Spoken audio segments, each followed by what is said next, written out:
여호수아 1장 10절부터 18절 말씀입니다.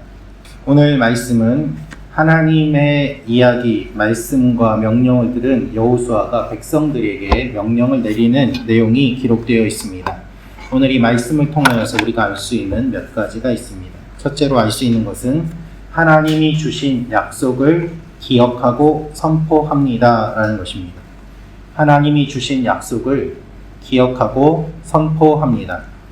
10절, 11절 말씀을 제가 읽어드리겠습니다. 이에 여호수아가 그 백성의 관리들에게 명령하여 이르되 진중에 두루 다니며 그 백성에게 명령하여 이르기를 양식을 준비하라. 사흘 안에 너희가 이 요단을 건너 너희 하나님 여호와께서 너희에게 주사 차지하게 하시는 땅을 차지하기 위하여 들어갈 것임이니라 하라. 하나님께서 여호수아에게 명령하신 것을 여호수아가 백성의 관리들에게 명령합니다. 여호수아는 하나님의 말씀을 들었고 그 들은 말씀을 그대로 사람들에게 전파하고 있는 것입니다. 이스라엘 공동체에서 각 지파와 가족 집단을 대표하여 행정과 조직을 맡은 그 리더들에게 하나님께서 주신 마음과 말씀과 명령을 선포함으로 말미암아 백성들 모두에게 골고루 하나님의 말씀이 들어가도록 하고 있는 것입니다. 특별히 11절 말씀을 보면 너희에게 주사 차지하게 하시는 땅을 차지하기 위하여 들어갈 것임이니라 라고 되어 있습니다. 이 단어는 적극적으로 취하고 행동하는 것을 의미합니다. 그래서 하나님께서 주신 땅을 그냥 앉아서 받는 것이 아니라 적극적으로 점령하고 공격하고 선포하고 점령해야 될 것을 이야기하고 있는 것입니다. 단순한 물리적인 점령뿐만 아니라 하나님의 언약, 하나님의 땅, 그리고 순종이라는 주제와 연결되는 구약의 핵심적인 단어 중에 하나로 바로 이 단어를 사용하고 있습니다.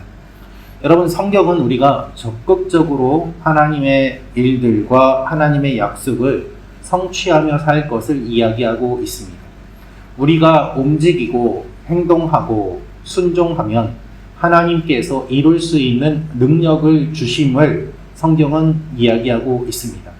따라서 우리가 아무것도 하지 않고 가만히 있다면 하나님이 주시는 능력이 우리에게 주어져도 그것이 우리에게 효과가 없을 것입니다.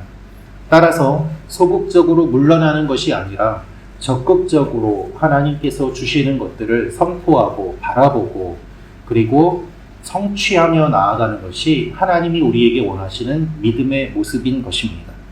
오늘도 이 사실을 기억하며 담대하게 하루를 사시는 여러분과 제가 되기를 주님의 이름으로 축원합니다. 두 번째로 알 수 있는 것은 정복을 함께 준비합니다 라는 것입니다. 정복을 함께 준비합니다. 우리 14절, 15절 말씀 같이 읽겠습니다. 시작. 너희의 처자와 가축은 모세가 너희에게 준 요단 이쪽 땅에 머무르려니와 너희 모든 용사들은 무장하고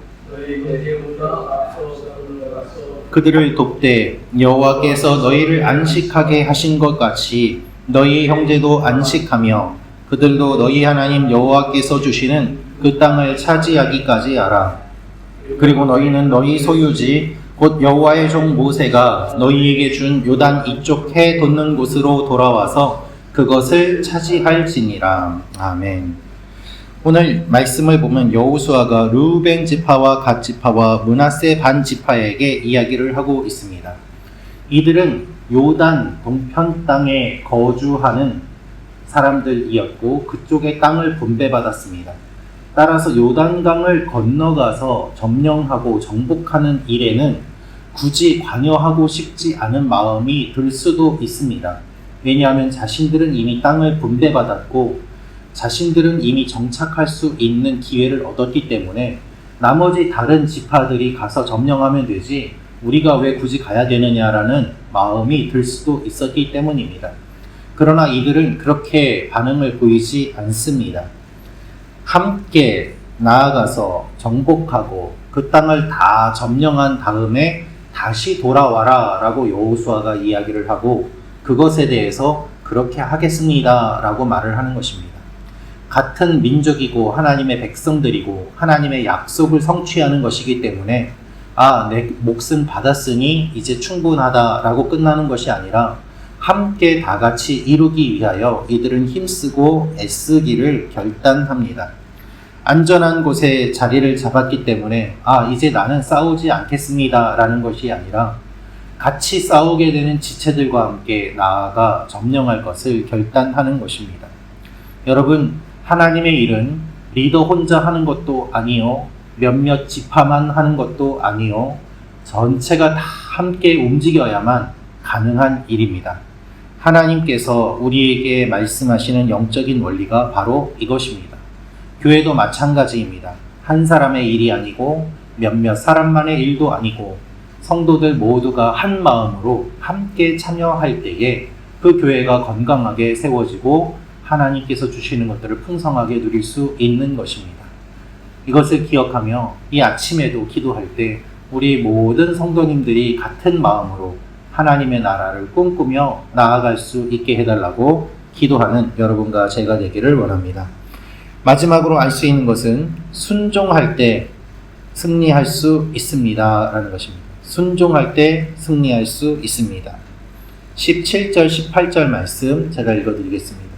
우리는 범사에 모세에게 순종한 것 같이 당신에게 순종하려니와 오직 당신의 하나님 여호와께서 모세와 함께 계시던 것 같이 당신과 함께 계시기를 원하나이다. 누구든지 당신의 명령을 거역하며 당신의 말씀을 순종하지 아니하는 자는 죽임을 당하리니 오직 강하고 담대하소서. 여호수아의 이야기를 들은 사람들은 순종하겠다고 고백합니다. 오늘 말씀을 보면 순종이라는 말이 짧은 구절 가운데 여러 번 등장합니다. 그리고 이들은 순종하지 않는 자는 죽임을 당할 것이다 라고 매우 강한 표현을 사용하면서 여호수아에게 강하고 담대하라고 이야기합니다. 여호수아가 순종하라고 강요한 것이 아닙니다. 이야기를 들은 사람들이 자발적으로 순종하겠다고 하였고 순종하지 않는 사람들을 처벌하겠다고 반응을 보이는 것입니다. 사람들의 이야기는 다음과 같은 뜻입니다. 우리가 순종할 것을 당신은 염려하지 말고 당신은 하나님의 일을 최선을 다해서 하시오. 우리는 순종하겠소 라는 것입니다. 사람들이 순종을 결심하고 불순종의 대가는 죽음이요 순종의 대가는 땅을 차지하는 것임을 보여주고 있습니다. 이러한 고백을 함으로 인하여 여호수아는 강하고 담대하라는 말을 하나님에게서도 듣고 사람들에게서도 듣습니다. 그 결과 강하고 담대하게 땅을 정복하는 일들을 감당하게 됩니다. 그 혼자 하나님의 말씀을 들은 줄 어떻게 아느냐라며 사람들이 불순종하고 거부하고 리더십을 대항한 것이 아니라 함께 마음을 모아 하나님의 일들을 감당하는 일이 있었기 때문에 이들은 먼저 승리를 확인하고 쟁취할 수 있었던 것입니다. 여러분, 오늘도 우리 모두가 주님 안에서 한 마음으로 그리고 한 영으로 한 인도하심으로 하나님의 일들을 감당하며 나아가는 일이 일어나기를 축원합니다. 우리 교회뿐 아니라 홍콩에 있는 모든 교회들이 한 마음으로, 홍콩에 있는 교회뿐 아니라 열방에 있는 모든 교회들이 주님만 높이겠다는 한 마음으로 나아갈 때 하나님 홀로 영광 받으시는 일들이 일어나게 될 것입니다. 기도하겠습니다.